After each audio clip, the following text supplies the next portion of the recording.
आज देश की सियासत में तीन अलग अलग तस्वीरें दिखाई दे रही हैं। एक तरफ वंदे मातरम को लेकर कांग्रेस और बीजेपी आमने सामने है, तो दूसरी तरफ महाराष्ट्र के लातूर से सरकारी स्कूल की ऐसी तस्वीर सामने आई है जिसे शिक्षा व्यवस्था की पोल खोलने का दावा किया है। तीसरी तरफ बिहार में तेजस्वी यादव सड़क पर है, जहां शिक्षक भर्ती और युवाओं के मुद्दों को लेकर सरकार के खिलाफ प्रदर्शन हुआ और पुलिस से टकराव तक की नौबत आ गई। यानी एक तरफ राष्ट्रवाद की बहस है, दूसरी तरफ बच्चों की पढ़ाई का सवाल और तीसरी तरफ नौकरी और भर्ती का मुद्दा। तीनों मुख्तलिफ दिखते हैं, लेकिन इनके केंद्र में एक ही सवाल है, क्या राजनीति अब उन मुद्दों पर जवाब देगी जो सीधे आम आदमी और युवाओं की जिंदगी से जुड़े हैं। नमस्कार, मैं नाहिद और आप देख रहे हैं एक संदेश। सबसे पहले बात उस मुद्दे की जिसने आज फिर सियासत को गरमा दिया है, वंदे मातरम पर बीजेपी बनाम कांग्रेस। कांग्रेस वर्किंग कमेटी ने फैसला किया है कि पार्टी के कार्यक्रमों में वंदे मातरम की पहली दो पंक्तियां यानी शुरुआती दो अंतरे ही गाए जाएंगे। कांग्रेस का कहना है कि वो 1937 में लिए गए अपने पुराने फैसले का ही पालन कर रही है। उस दौर में राष्ट्रवादी आंदोलन के भीतर ये बहस हुई थी कि गीत के बाद के हिस्सों में धार्मिक संदर्भ होने के कारण सभी समुदायों की भावनाओं को ध्यान में रखा जाए, लेकिन बीजेपी ने कांग्रेस के इस फैसले पर जबरदस्त हमला बोला है। गृह मंत्री अमित शाह ने कांग्रेस पर हमला करते हुए आरोप लगाया कि पार्टी का ये फैसला राष्ट्रगीत और स्वतंत्रता आंदोलन के इतिहास के साथ अन्याय होगा। उन्होंने यहाँ तक कहा कि कांग्रेस ने 1937 में वंदे मातरम को बांटकर आगे चलकर विभाजन की राजनीति को रास्ता दिया है। बीजेपी अध्यक्ष नितिन नवीन ने भी कांग्रेस पर हमला करते हुए उसे नई मुस्लिम लीग तक कह दिया। अब सवाल कांग्रेस से है, अगर वंदे मातरम राष्ट्रीय भावना का प्रतीक है तो क्या पार्टी को पूरा गीत गाने से कोई आपत्ति है? लेकिन सवाल बीजेपी से भी है, क्या किसी पार्टी के 1937 के ऐतिहासिक फैसले को आज की राजनीति में राष्ट्रभक्ति की कसौटी बना देना उचित है? कांग्रेस की तरफ से दलील है कि शुरुआती दो अंतरों को लेकर कोई विवाद नहीं है और पार्टी उसी ऐतिहासिक परंपरा का पालन कर रही है। कांग्रेस नेताओं ने बीजेपी पर इस मुद्दे को राजनीति हथियार बनाने का आरोप लगाया है। यानी यहाँ विवाद सिर्फ एक गीत की पंक्तियों का नहीं है, सवाल यह है कि राष्ट्रवाद का अर्थ कौन तय करेगा। अब चलते हैं महाराष्ट्र के लातूर जिले में। यहाँ सरकारी स्कूलों को लेकर एक ऐसा दावा सामने आया है जिसने शिक्षा विभाग पर सवाल खड़े कर दिए हैं।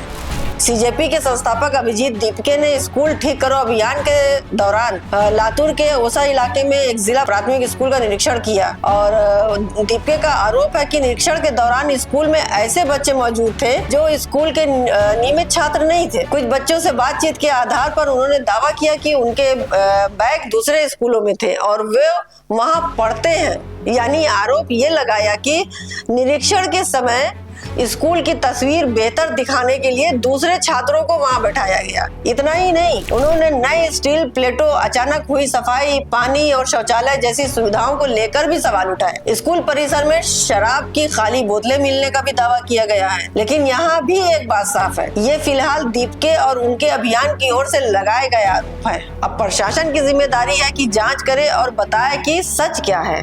अगर बच्चे वास्तव में दूसरे स्कूलों से लाए गए थे तो ये गंभीर प्रशासनिक सवाल है और अगर ऐसा नहीं हुआ तो शिक्षा विभाग को रिकॉर्ड और दस्तावेजों के साथ पूरी स्थिति साफ करनी चाहिए, क्योंकि सरकारी स्कूल की असली हालत कैमरे से छिपाने की बजाय सुधारने की जरूरत है। और अब बिहार, जहां शिक्षा और रोजगार की नीति सीधे सड़क पर दिखाई दे रही है। तेजस्वी यादव ने पटना में सरकार के खिलाफ प्रदर्शन किया। मुद्दा शिक्षक भर्ती और युवाओं से जुड़े सवालों का है। प्रदर्शन के दौरान पुलिस और आरजेडी कार्यकर्ताओं के बीच टकराव हुआ और तेजस्वी यादव समेत कई नेताओं को हिरासत में भी लिया गया। पुलिस ने वाटर कैनन का भी इस्तेमाल किया। तेजस्वी यादव ने आरोप लगाया कि पूरी कार्रवाई मुख्यमंत्री सम्राट चौधरी के आदेश पर हुई है। ये वही बिहार है जहाँ कुछ ही हफ्ते पहले परीक्षा और पेपर लीक मुद्दे पर छात्रों के प्रदर्शन के दौरान पुलिस की गोलाबारी को लेकर बड़ा विवाद सामने आया था। सिवान की घटना में एक पुलिसकर्मी ने AK-47 से हवा में गोली चलाई थी। बाद में उसे निलंबित भी कर दिया गया, लेकिन जनता का और छात्रों का कहना है कि AK-47 चलाई गई थी, बाकायदा कंधों पे गोली भी चली थी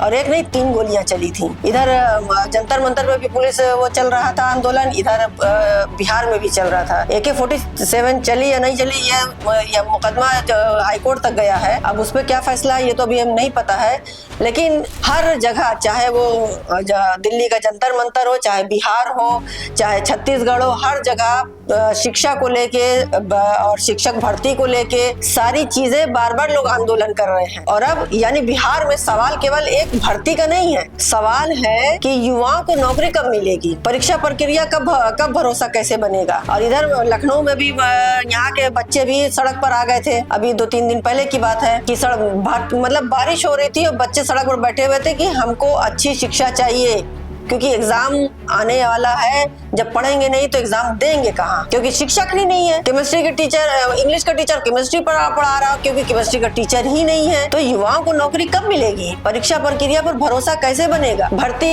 समय पर क्यों नहीं होगी। और जब युवा सवाल पूछेंगे तो उसके जवाब में बातचीत से मिलेगा कि पुलिस की बैरिकेडिंग से, सरकार की तरफ से भी दलील है कि भर्ती प्रक्रिया में सुधार हो रहा है।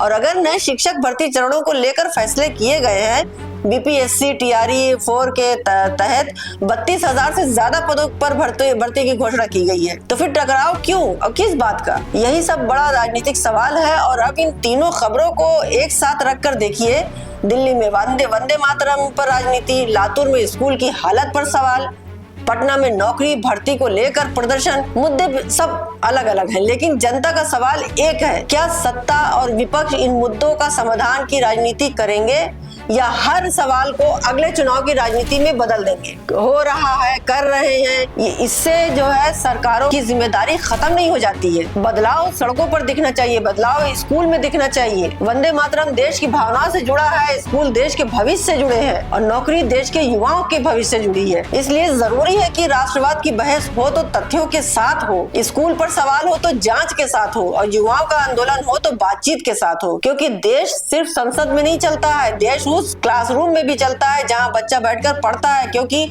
वही बच्चा आगे चलकर हमारा देश का भविष्य है, जहां युवा अपना भविष्य लिखता है और उस तिरंगा के नीचे भी चलता है जिसके नाम पर आज राजनीति हो रही है। अब फैसला जनता को करना है, उसे नारे चाहिए या जवाब, राजनीति के आरोप चाहिए या समाधान। और शायद यही 2026 की राजनीति का सबसे बड़ा सवाल बनता जा रहा है। एक संदेश सभी पहलुओं पर नजर बनाया हुआ है, क्या हो रहा है, क्या कर रहे हैं और इसका आम जनता के जीवन पर क्या प्रभाव पड़ेगा, सब कुछ आप तक पहुंचाएंगे। बने रहिए एक संदेश के साथ। अगर ये आज का सेगमेंट पसंद आया हो तो लाइक कमेंट करना मत भूलिएगा और एक शेयर जरूर करिएगा। आज के लिए बस इतना ही, इजाजत दीजिए, नमस्कार।